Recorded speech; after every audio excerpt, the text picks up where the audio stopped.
Hi, welcome back to Joe Blogs.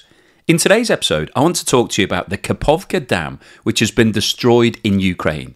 The destruction of this vital piece of infrastructure represents yet another situation where both sides in the war are blaming each other. Ukraine claimed that Russia had set explosives on the dam a number of months ago and have now blamed Russian forces for destroying the dam. And there are a number of reasons why the destruction of this dam is important. Firstly, with regards to the war, this dam represents a crossing point at one of the widest parts of the Dnipro River, and it's been widely expected that Ukraine have been due to launch a counter-offensive against Russian occupation in the area at some point very soon. So the removal of this crossing point will represent more of a problem for Ukrainian forces if they're wanting to move into Russian-occupied territory.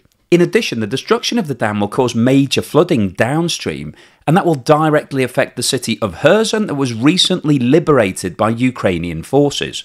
The loss of the dammed water will cause major problems for the hydroelectric power station that operates in the area, and there are also now rising concerns about the Zaporizhzhia nuclear power plant, which lies upstream of this dam, but relies upon the water to cool the 6 nuclear reactors. So in today's video, we'll go into the details of this dam and talk about the reported explosion that took place there. We'll look at the potential impact of all of the flooding that's now affecting all of the area downstream of the dam. We'll talk about the impact on the military conflict and which side the removal of this dam benefits most. We'll go through the potential risk for the Zaporizhzhia nuclear power plant. And then finally today I'll wrap up with my summary and talk about which side is most likely to be behind this explosion.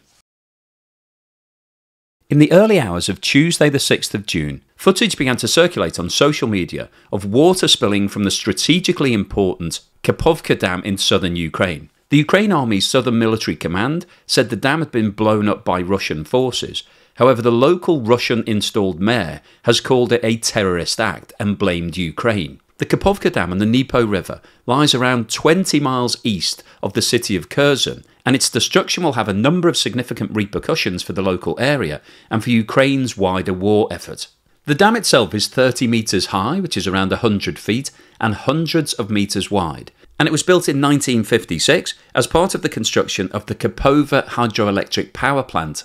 The dam holds back a huge reservoir of water, estimated to be around 18 cubic kilometres, which is roughly the same volume as the Great Salt Lake in Utah. And water from the reservoir supplies the Crimea Peninsula to the south, which was annexed by Russia in 2014, as well as the Zaporizhzhia nuclear power plant, which is the largest in Europe. The water also powers the Kakhovka hydroelectric plant, and destroying the dam will add to Ukraine's ongoing energy problems, and is also likely to wreck the canal system that irrigates much of southern Ukraine, including Crimea. The dam was captured by Russia in the early stages of the invasion, and in October 2022, as Ukraine was in the midst of reclaiming large parts of occupied Kherson, President Zelensky of Ukraine urged the West to warn Russia not to blow up the dam, warning that such an event would flood a large area of southern Ukraine. At the time, he also claimed that Russian forces had planted explosives inside the dam. He went on to say that destroying the dam would mean a large-scale disaster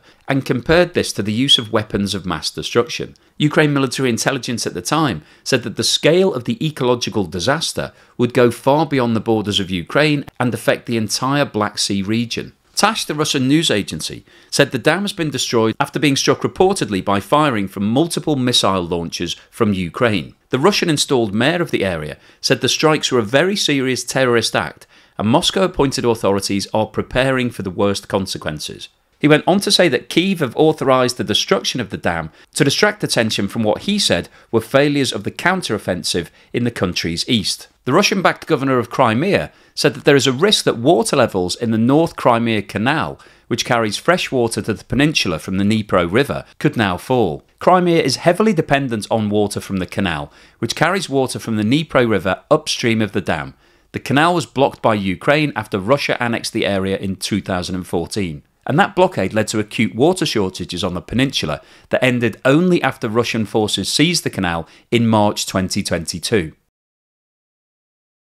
Ukrainian Foreign Minister Dmytro Kuleba said his country now has enough weaponry to launch an anticipated counteroffensive against Russian forces occupying swaths of territory in the country's east. But he was careful to say that having enough to launch an operation was not the same as having supplies to complete it. When you go on the counteroffensive, one thing is to have enough of weapons to begin it, but another thing is to ensure sustainability of supplies in order to be able to continue as long as it is needed. Western nations have sent artillery, tanks, and ammunition to Kyiv ahead of an expected spring campaign. Ukraine has been silent about when and where it might strike. 4 июня. Moscow on Monday released this footage, which it claimed showed its forces thwarting a major offensive in eastern Ukraine. The grainy images purport to show Ukrainian armored vehicles coming under attack. Russia's defense ministry said Ukraine had attacked on Sunday morning with 6 mechanized and 2 tank battalions in southern Donetsk, where Moscow has long suspected Ukraine would seek to drive a wedge through Russian-controlled territory. But Ukrainian officials dismissed the report and said the Ukrainian military had advanced elsewhere along the front line. The Ukrainian military shared this video on Monday, showing its soldiers and tanks firing at what Kiev said were Russian positions near the city of Bakhmut. It was unclear whether the attacks represented the start of a long-heralded counteroffensive against Russia's invasion. Over the weekend, Ukraine's defense ministry released this video calling for silence about the operation. As Ministry of Defense, I think, stated yesterday, there will be no announcement. Kuleba declined to say anything further about tactical matters, but he said that a Ukrainian victory might pave the way for NATO membership. Do you think that this counteroffensive will be the victory needed for NATO membership? Yes.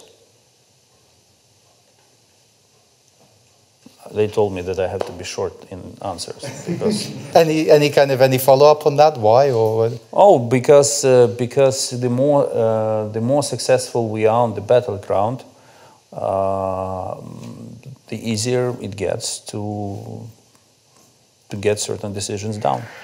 The success or failure of the counteroffensive, expected to be waged with billions of dollars worth of advanced Western weaponry, is likely to influence the shape of future Western diplomatic and military support for Ukraine.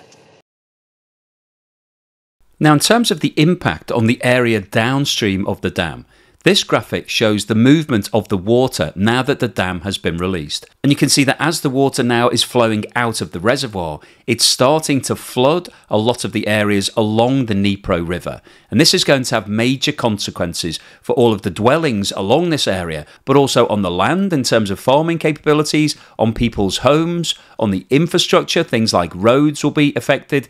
And there's going to be serious consequences for the city of Kherson, which is around 20 miles from where the dam is located. And as this story is developing, there are now lots of images on Twitter of animals in distress as a result of this unexpected flooding. The Zaporizhzhia nuclear power plant is the largest in Europe and sits within the Russian-occupied areas of Ukraine. Now, throughout this conflict, there have been major concerns about some form of incident happening at the Zaporizhzhia nuclear power plant, and there have been repeated requests that this area is a no-fighting zone to avoid any form of nuclear disaster. However, as we've discussed in previous videos, the site itself, whilst being under Russian control, is still being run by its Ukrainian workforce. However, during 2022, all operations stopped at the plant and the 6 nuclear reactors were all shut down. Now, the thing with nuclear energy and nuclear power is that you can't just close these things down and then move on. Whilst the nuclear reactors have been put into a dormant state, the nuclear materials are still very active and have to be actively cooled. And the cooling systems require large quantities of water. And this water is sourced from the reservoir that was formed as part of the construction of the KAKHOVKA dam. So now that the dam has been destroyed and the water is now flowing out of the reservoir, concerns are now rising that there may be insufficient water to keep the cooling systems supplied. And as this plant is the biggest in Europe and significantly bigger than the Chernobyl nuclear power plant, which went into meltdown and subsequently exploded in the 1980s, resulting in major radioactive fallout, there are now concerns about the future safety of this site. Ukraine's State Atomic Agency have said that the dam's destruction poses a threat to the nuclear power plant. Water from the Kakhovka reservoir is necessary for the station to receive power for turbine capacitors and safety systems of the ZNPP. He went on to say that right now the station's cooling ponds are full. The UN nuclear watchdog, the International Atomic Energy Agency, said on Twitter it was closely monitoring the situation, but that there was no immediate nuclear safety risk at the plant. However, the situation obviously needs to be monitored because we don't know exactly how low the water levels are going to go and whether or not the power plant will still have access to sufficient amounts of water to keep the nuclear reactors cool.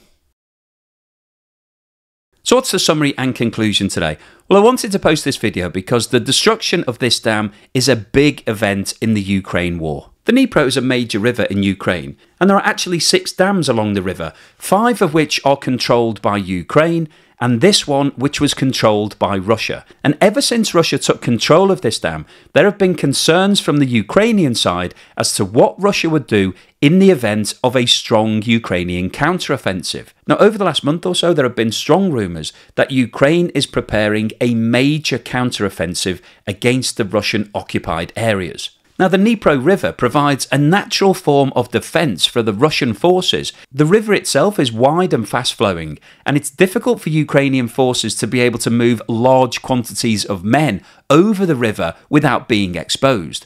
And the Kakhovka Dam represented a focal point and a convenient crossing location if Ukraine did want to move large quantities of troops. So the fact that it's now been destroyed obviously removes that option from the Ukrainian side of things, but also there are other implications. As we've discussed in today's video, there's now wholesale flooding in the area downstream of the dam, and that's going to affect all of those local communities, and particularly the city of Kherson, which was recently liberated by Ukrainian forces. And as we've also touched upon, the reason that this dam was constructed in the first place was to create a hydroelectric power station in the area to generate electricity. And that power station will now be unable to function because it won't have the sufficient quantities of water required to drive the turbines.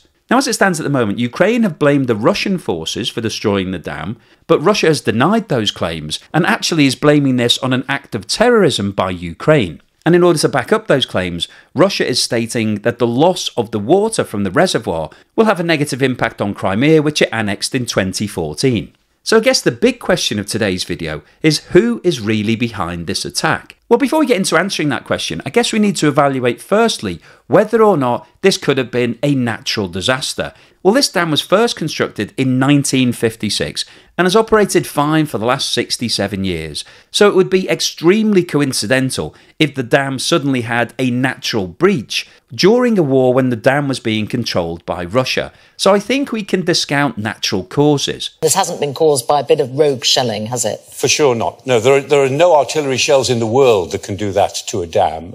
This is all reinforced concrete. Yeah, they're dams for a reason. You can shell a dam if you like, but it'll just put some pock marks on it, it'll scratch it. You can only do this to a dam if you place explosives right up against it in some way or other, and you've got to have quite powerful explosives. And this explosion, remember, took place on the Russian side of the dam, the side of the roadway in the dam that the Russians occupy. The Ukrainians are on the other side of it, the Russians are on this side of it, and so, what happened there, in my own mind, I'm absolutely certain it was the Russians. Now, there are videos currently circulating on Twitter of an explosion taking place on the dam, and we don't know whether or not that video is real or fake. But if we assume that some form of explosion did take place, the big question is who set those explosives? Was it Ukraine or was it Russia?